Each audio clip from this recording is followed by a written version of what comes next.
Entre janeiro e outubro de 2025, cerca de 850 drones foram avistados sobrevoando os céus da Alemanha. E esse não foi o único país que teve seu espaço aéreo violado no último ano. Bélgica, Polônia e Romênia e muitos outros países membros da União Europeia vêm enfrentando o mesmo problema. Apesar de não haver uma confirmação definitiva, para a maioria das pessoas o culpado é um só: Rússia. Agora, no final de 2025, esses avistamentos aumentaram de nível, com vários drones sobrevoando uma base de submarinos nucleares na França. Seria esse o indício de algo grande que está por vir? A origem de todos esses avistamentos de objetos voadores é clara: a guerra entre Rússia e Ucrânia. O conflito que começou em fevereiro de 2022 segue acontecendo até os dias de hoje, 4 anos depois. Desde que o embate teve início, ambos os países tiveram rapidamente de evoluir sua estratégia de guerra, utilizando ao máximo a tecnologia disponível. Nada de enviar apenas soldados para a linha de frente. O mundo descobriu que os drones de guerra eram muito mais efetivos. Desde então, a Rússia já utilizou ataques de drones para atacar ferrovias, instalações de energia e cidades por todo o país.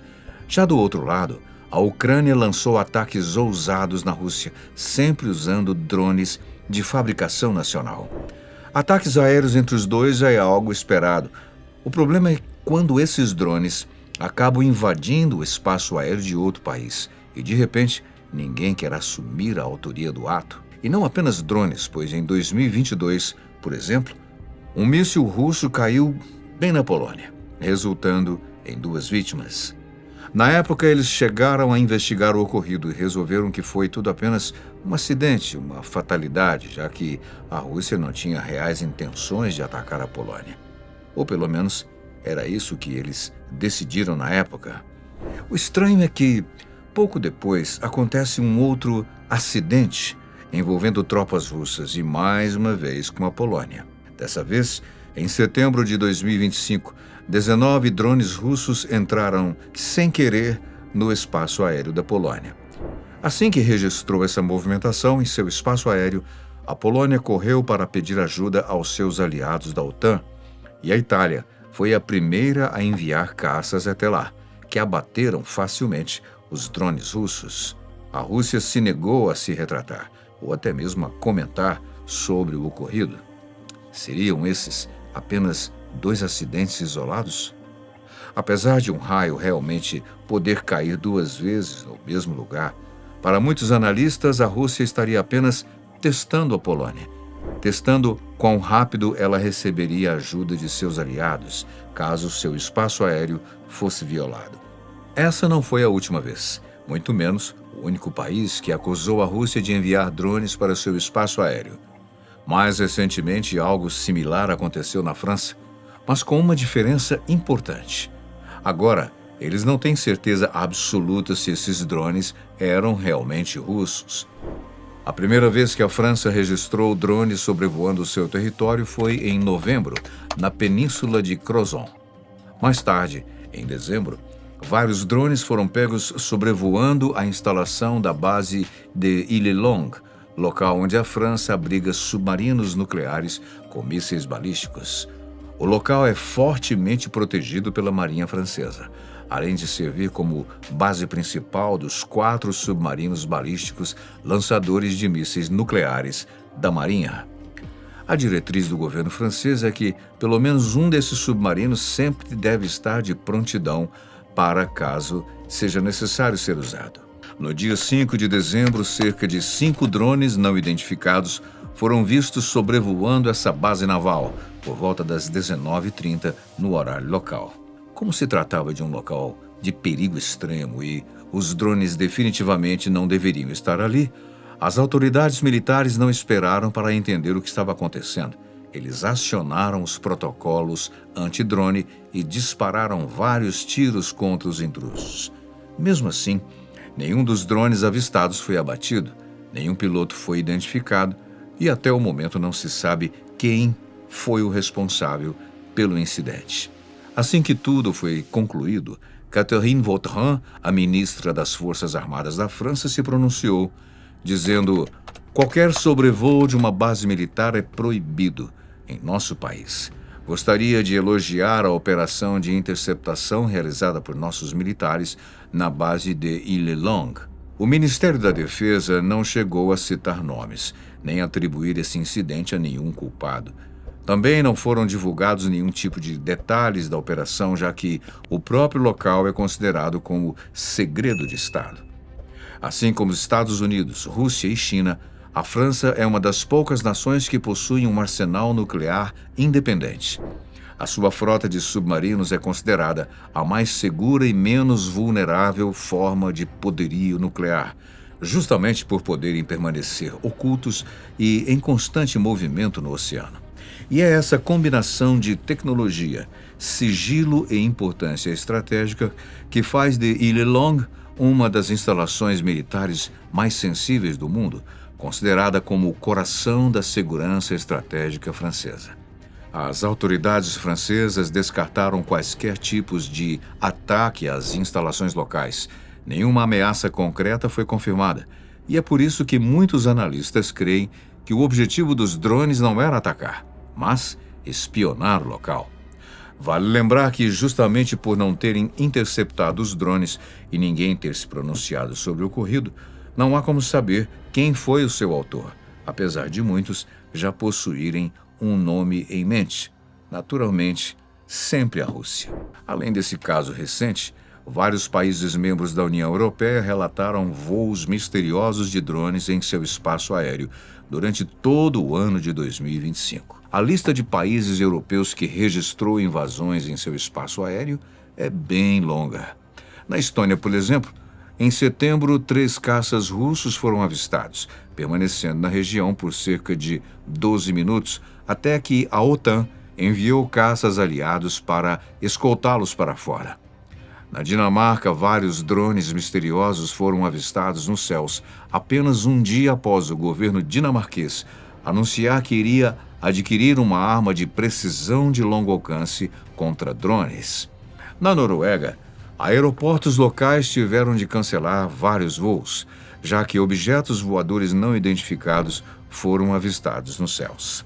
E claro, isso também sem citar os mais de 800 avistamentos registrados pelo governo alemão em seu espaço aéreo durante todo o ano de 2025. Em alguns desses casos, é inegável a interferência russa, mesmo que eles clamem que tudo não passou de um acidente. O grande problema é que, na maioria das vezes, os drones surgem e desaparecem dos céus sem deixar vestígios, tornando praticamente impossível identificar quem os enviou.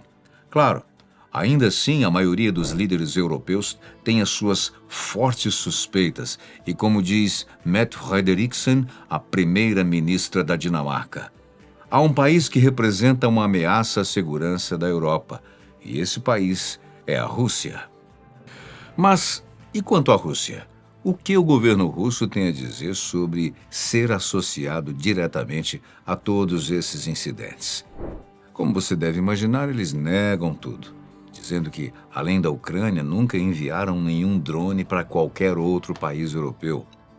Enquanto participava de uma Assembleia Geral da ONU, Sergei Lavrov, o chanceler russo, se pronunciou dizendo: a Rússia está sendo acusada de quase planejar um ataque à OTAN e União Europeia. O presidente Putin tem repetidamente desmentido essas provocações. Qualquer agressão contra o meu país será recebida com uma resposta decisiva. Em resposta, a OTAN também se pronunciou. A Rússia tem total responsabilidade pelo risco dessas ações, que são escalonadas, de erros de cálculo e de colocarem vidas em perigo. Elas devem parar. Na teoria, caso realmente se comprovassem a autoria russa em todas essas invasões aéreas, principalmente na França, sobre um porto em que há submarinos nucleares, os países poderiam recorrer à OTAN para uma resposta mais incisiva.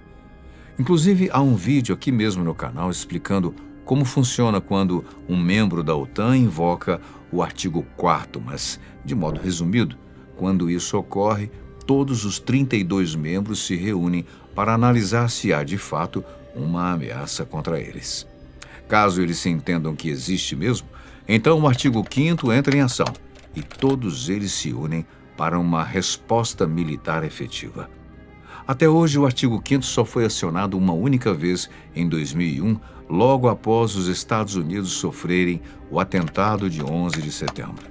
Na ocasião, membros da OTAN se reuniram para juntos iniciarem uma guerra ao terror no Afeganistão. Até o momento, a situação ainda não chegou nesse nível, mesmo que a Europa esteja vivendo sob ameaças constantes, sempre olhando para os céus em busca de inimigos. Independente se os objetos voadores não identificados são ou não são de origem russa, os países europeus já sabem que algo está acontecendo e que eles devem estar preparados para isso.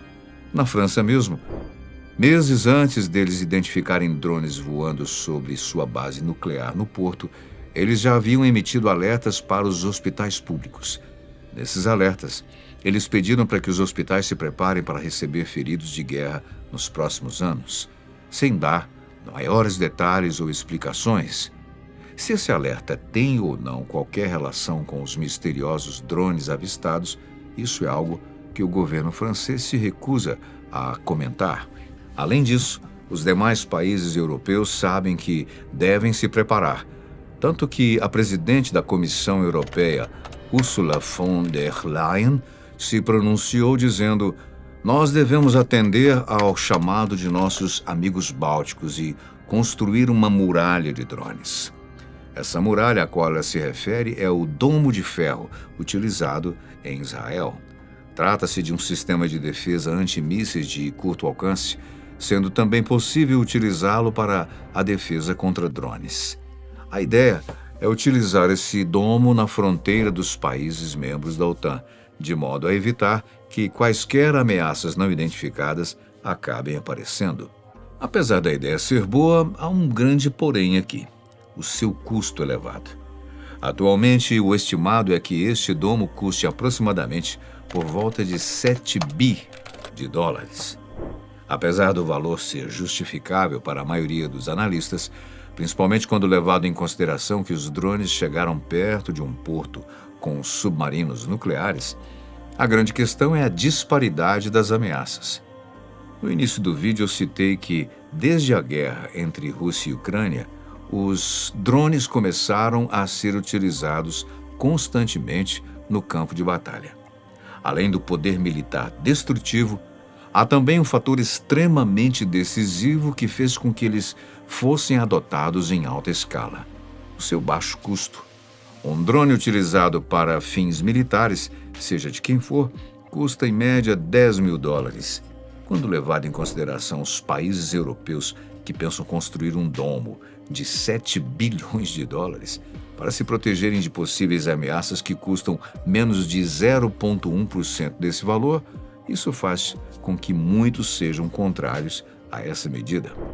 Por outro lado, é importante também ter em mente que o domo de ferro não protegeria apenas contra drones, mas também contra qualquer outro tipo de ameaça aérea, sem falar que o custo de uma vida salva ou de evitar que uma base nuclear seja atingida é algo imensurável. Com certeza, as 2 vidas polonesas que foram tiradas no início da guerra, após serem atingidas por um míssil acidental russo, teriam sido poupadas caso essa defesa já estivesse em operação. Até o momento, os drones vistos sobrevoando a base de Ile-Long foram os últimos objetos voadores não identificados a invadirem o espaço aéreo de algum país europeu. Apesar de que a maioria acredita que eles sejam drones russos, na verdade há uma possibilidade ainda mais intrigante. E se eles não forem realmente da Rússia, hein? E se eles não pertencerem à Rússia, nem a nenhum dos outros 32 países membros da OTAN? Então, na verdade, nós não temos a menor ideia de quem estava investigando os submarinos nucleares da França, o que torna tudo muito mais assustador. Muito obrigado pela sua companhia. A gente se vê num próximo vídeo.